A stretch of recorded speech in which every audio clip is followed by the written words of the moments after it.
Hello friends, take tutor की एक और नई वीडियो में आज आपका स्वागत है। और आज हम देखेंगे बिगनर लेवल के कुछ एमसीक्यू कोर जावा के लिए। तो शुरू करते हैं वीडियो। सबसे पहले हमारे पास में क्वेश्चन आता है, what is the size of float and double in Java. तो हम जैसा कि जानते हैं कि हमारे पास में फ्लोट जो होता है वो होता है 4 बाइट्स का और डबल जो होता है वो होता है 8 बाइट्स का। इट मीन्स हमारा जो राइट आंसर होगा वो होगा 32 एंड 64 बिट्स। ठीक है, तो हमारा ये वाला होगा आपका राइट आंसर। नेक्स्ट क्वेश्चन है हमारा, find the output of the following programme. इसके अंदर देखिए यहाँ पर इसने क्या करा, एक शॉर्ट बनाया है x और इसके अंदर इसने 5 से इसको मल्टीप्लाई करवा के इसको वापस से स्टोर करवा लिया। लेकिन हम ये बात जानते हैं कि जो भी हमारे पास में यहाँ पर इंटीजर्स होते हैं, जो भी हमारे पास में इस टाइप से आप वैल्यूज लिखते हैं वो सारी की सारी क्या होती हैं, इंटीजर्स। तो जब आप किसी भी वैल्यू को, जब आपने इसको इसके साथ में मल्टीप्लाई करवाया, x को मल्टीप्लाई करवाया जब आपने 5 के साथ में, तो ये आपको जो रिटर्न करेगा वो वैल्यू होगी इंट। और यहां पर आप देखिए, यहाँ पे आपने टाइप कास्टिंग करी नहीं है। इट मीन्स यहां पर ये x के अंदर वैल्यू स्टोर करने के बजाय आपको क्या दे देगा, कंपाइल एरर। अगर आपने यहां पे बाइट इस टाइप से लिखा होता, x is equal to byte, और फिर अगर ये वाली वैल्यू डाली होती तो ये आपका प्रोग्राम सही से कंपाइल हो जाता। इट मीन्स यहां पे आपको क्या मिलने वाली है, कंपाइलेशन एरर। नेक्स्ट क्वेश्चन में हमारे पास में आ जाती है वैल्यू कि बाइट जो है इसके अंदर हमने डाला 127 और इसको प्लस करवाया और हमने फिर इसको करवाया वापस से प्लस। तो यहां पे आप देखिए 127 के बाद में यहां पे वैल्यू आ जाएगी आपकी 128 और यहां पे वैल्यू आ जाएगी 129। तो देखा जाए तो आपकी वैल्यू जो प्रिंट होनी चाहिए वो होनी चाहिए 129, बट लेकिन क्योंकि ये क्या है, बाइट है, अगर इंट होता तब आपकी वैल्यू प्रिंट हो जाती, परंतु ये बाइट है। बाइट के अंदर जो वैल्यू स्टोर होती है वो होती है 120 माइनस के 128 से लेकर के आपकी 127 की रेंज के अंदर। बाइट में जो हमारी वैल्यू सेव होती हैं वो होती हैं 0 1 2 3 4, ये यहां से चलेगा और यहां पर क्या होगा आपका -1 -2 -3, इस टाइप से चलते चलते चलते यहां पर आ जाएगा आपका माइनस का 127 माइनस का 128 और यहाँ पे लास्ट वैल्यू जो सेव होगी आपकी वो होगी यहाँ पर 127 126, इस टाइप से इधर से आ रही है वैल्यू और ये इधर जा रही है। ठीक है, साइक्लिक फॉर्म में। तो जब ये साइक्लिक फॉर्म में इस वाली वैल्यू हमने यहाँ पे स्टोर क्या करा हुआ, बाइट के अंदर 127 ये वाली वैल्यू स्टोर करी हुई है और हम इसको क्या करवा रहे हैं, प्लस प्लस करवा रहे हैं, यानी कि ये किस डायरेक्शन में मूव करेगा, ये इस डायरेक्शन में मूव करेगा। जब ये वाली वैल्यू आपकी x प्लस प्लस होगी तो आपकी कौन सी वाली वैल्यू यहाँ पे स्टोर हो जाएगी, आपकी ये वाली वैल्यू यहाँ पर स्टोर हो जाएगी। यानी कि अगर हम केवल इतना करके इसको प्रिंट करवाते तो हमें ये वैल्यू मिलती, पर हमने क्या करा, फिर वापस से इसमें x प्लस प्लस कर दिया। जब आपने x प्लस प्लस कर दिया तो ये एक और यहां से आगे की तरफ मूव करेगा, यानी कि ये वाली वैल्यू अब इसके अंदर स्टोर हो जाएगी। तो अब आपको यहाँ पे क्या मिलना चाहिए, माइनस का 127, ये आपका स्टोर हो चुका है, इसको आपने यहाँ पे प्रिंट करवा लिया, यानी कि ये वाली वैल्यू आपकी क्या हो जाएगी, राइट आंसर। ये आपका राइट आंसर यहाँ पर हो जाएगा। ठीक है, नेक्स्ट क्वेश्चन पे चलते हैं। Find the output of the following programme. इसके अंदर अब आपके पास में यहाँ पर देखिए क्या हो रहा है, हमने एक एरे बनाया जिसमें हमने 120 और 200 और ये 16 वैल्यू स्टोर करवाई। अब हमने क्या करवाया, इसको यहां से यहां तक प्रिंट करवाया। ठीक है, देखने वाली बात यह है कि यहां पर हमने जो ये 16 लिखा है वो अगर सिंपल हम यहाँ पे 16 लिख देते तो आपको आंसर मिल जाता 120 200 एंड 16, पर लेकिन आपने यहाँ पर क्या कर दिया, 016 डाल दिया, यानी कि ये ऑक्टेट है। जब भी आप किसी वैल्यू के आगे 0 लगा देते हैं तो वो ऑक्टेट हो जाती है वैल्यू। अब आपने क्या करा, इसको यहाँ पर प्रिंट करवा लिया।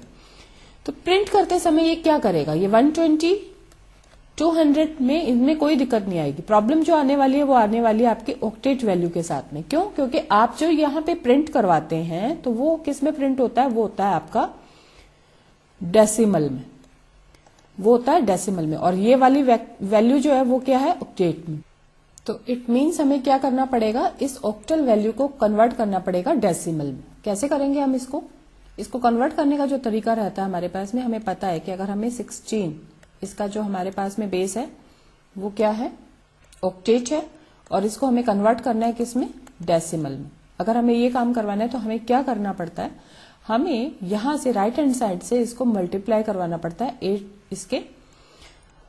8 की पावर 0 8 की पावर 1 के साथ में, यानी कि हमारे पास में यहाँ पे क्या हो जाएगा 1 इंटू 8 की पावर 1 प्लस 6 इंटू 8 की पावर 0। इधर से चल लेंगे हम 0 1 2 करते हुए, ये आपके 0 पोजीशन पे, ये आपका 1 पोजीशन पे, और कोई वैल्यू होती तो हम उसको 2 8 की पावर 2 से करते। ठीक है, तो हम इसको क्या करेंगे, कन्वर्ट करेंगे इस टाइप से।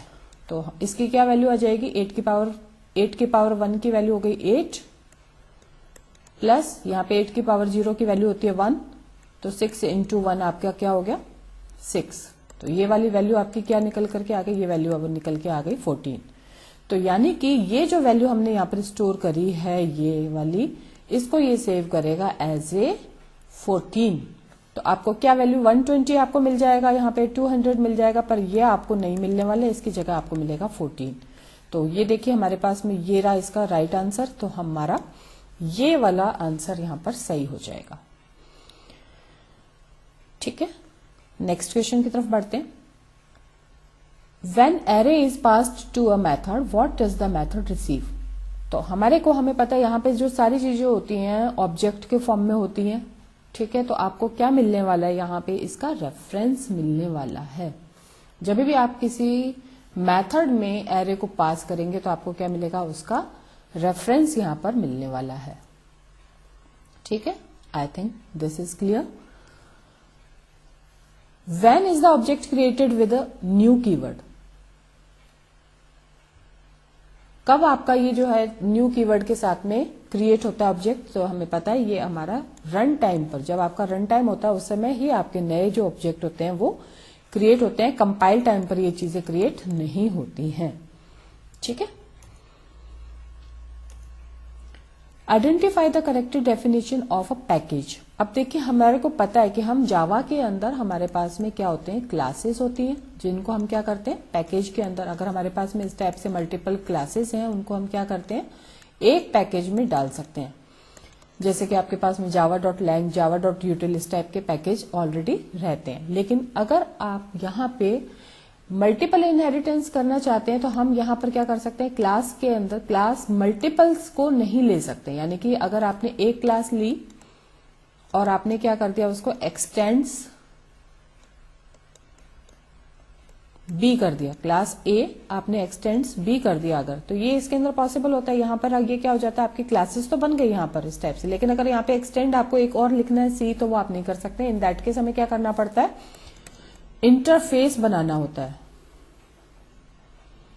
तो ये जब आप इंटरफेस और क्लास ये चीजें जो आप बनाते हैं वो आप किस में बाइंड करते हैं, इकट्ठे डालते हैं आप किसके अंदर, पैकेज के अंदर,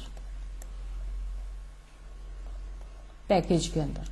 तो यहां पे जो आपका क्लास और इंटरफेस का जो कलेक्शन होता है वो आपका कहलाता है पैकेज। तो हमारा ये हो गया इसका right answer. Identify the correct restrictions on static methods. अब देखिए स्टैटिक मेथड्स क्या होते हैं, ये चीज आपको समझनी बहुत जरूरी है, तब आप इसका आंसर कर पाएंगे। तो हमारे पास में जो क्लास होती है उसमें दो टाइप की चीजें होती हैं। एक तो होते हैं नॉर्मल वेरिएबल्स होंगे आपके, और आपके मेथड्स होंगे। ऐसे ही हमारे पास में क्या होंगे, स्टैटिक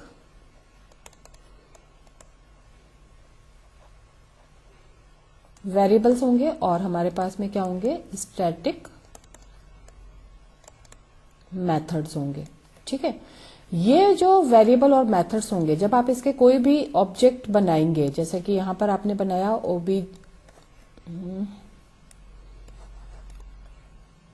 यहां पर आपने बनाया है इसके लिए obj1, एक आपने बना लिया इसके लिए obj2, तो इनके लिए एक अलग कॉपी इसके वेरिएबल्स की बनेगी, जो इसकी अलग होगी और इसकी अलग होगी। लेकिन जो ये स्टैटिक वेरिएबल्स होंगे उसकी एक ही कॉपी बनेगी, जिसको ये भी एक्सेस कर पाएगा, जिसको ये भी एक्सेस कर पाएगा, जिसको ये वाले स्टैटिक मेथड्स भी एक्सेस कर पाएंगे। तो ये जो ऑब्जेक्ट वाली जो चीजें होती हैं इनको ये स्टैटिक मेथड कभी भी एक्सेस नहीं कर पाएगा, ये आपको ध्यान रखना है। ये जो स्टैटिक मेथड्स होते हैं ये इनको तो एक्सेस कर पाएगा, इनको तो एक्सेस कर पाएगा, लेकिन ये जो ऑब्जेक्ट वाली जो चीजें हैं इनको एक्सेस नहीं कर पाएगा। ठीक है, तो अब हम देखते हैं क्वेश्चन में क्या क्या हमारे पास में। They must access only static data. Yes, हमने अभी भी देखा कि ये जो है केवल और केवल स्टैटिक मेथड जो हैं वो स्टैटिक डेटा को एक्सेस कर पाएंगे। क्या वो इनको कर पाएंगे? नहीं कर पाएंगे। They can only call other static methods. Yes, ये जो है स्टैटिक वेरिएबल हो, स्टैटिक मेथड्स हो, इन सबको एक्सेस कर पाएंगे। They can not refer to this and super. अब दिस और सुपर जो होता है वो आपके ऑब्जेक्ट की स्पेसिफिक चीजें हैं और हमें पता है कि ये इस रीजन में नहीं आ सकता। आपको ये ध्यान रखना है कि ये जो रीजन है ये यहां पे एक्सेस हो सकता है, ये जो ऑब्जेक्ट्स हैं ये इनको भी एक्सेस कर सकते हैं, इनको भी एक्सेस कर सकते हैं, इनको तो पूरी छूट है कि ये कहीं पे भी आपको किसी भी चीज को एक्सेस कर सकते हैं। पर स्टैटिक वेरिएबल और मेथड्स, ये जो मेथड्स होते हैं ये केवल और केवल आपको स्टैटिक डेटा को ही यूज में ले सकते हैं। ठीक है, तो ये जो दिस और सुपर क्या होते हैं हमारे ऑब्जेक्ट के लिए जब चाहिए होते हैं, कंस्ट्रक्टर के अंदर हम इसको यूज में लेते हैं।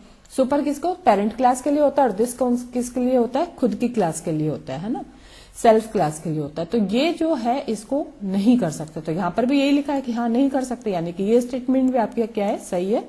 तो हमारा जो राइट आंसर हो गया वो ये हो गया कि फर्स्ट, सेकंड एंड थर्ड तीनों ही आपके होते हैं। Identify the keyword among the following that makes a variable belongs to class rather than being defined for each instance of a class. ये देखिए पिछले में भी मैंने आपको बताया था कि ये जो OBJ1 है और OBJ2 है, पिछले क्वेश्चन में हमने ये चीज देखी थी।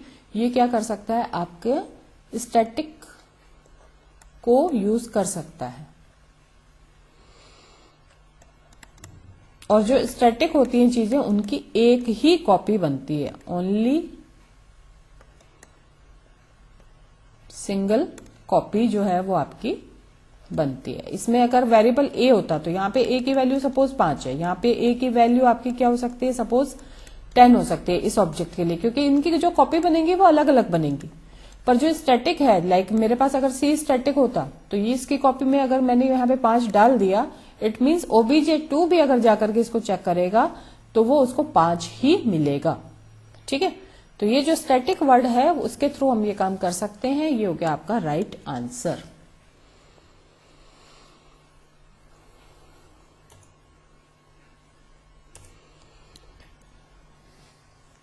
Identify what can directly access and change the value of a variable RES, है ना, रेस। ये जो भी है आपका वेरिएबल, इसकी वैल्यू को कौन एक्सेस कर सकता है? तो हम देख लेते हैं। यहाँ पर हमारे पास में एक पब्लिक क्लास है, ठीक है, कोई दिक्कत नहीं, एक पैकेज है उसके अंदर है, और प्राइवेट इसको हमने बना दिया रेस। जब हम किसी भी चीज को प्राइवेट बना देते हैं, इट मीन्स केवल और केवल यही क्लास इसको क्या कर पाएगी? यूज कर पाएगी, है ना। तो ये कौन सी क्लास है? सॉल्यूशन, यानी कि हमारी केवल सॉल्यूशन क्लास ही इसको यूज कर पाएगी।